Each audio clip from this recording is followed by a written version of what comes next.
વડોદરા શહેરમાં છાણી બ્રિજ ઉપર અકસ્માતની ઘટના સામે આવી। ફૂલ સ્પીડમાં આવી રહેલી ગાડીએ આગળ જઈ રહેલી પરિવારની ગાડીને પાછળથી જોરદાર ટક્કર મારી હતી। સદનસીબે અકસ્માતમાં પરિવારના કોઈ પણ સભ્યને ઈજા પહોંચી નથી।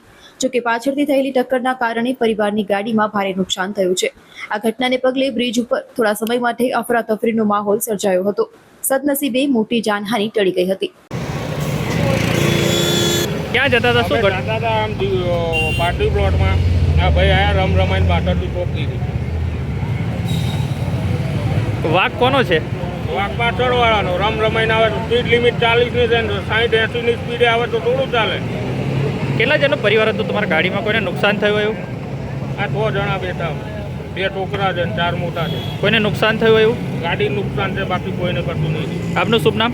જિગ્નેશભાઈ પ્રજાપતિ।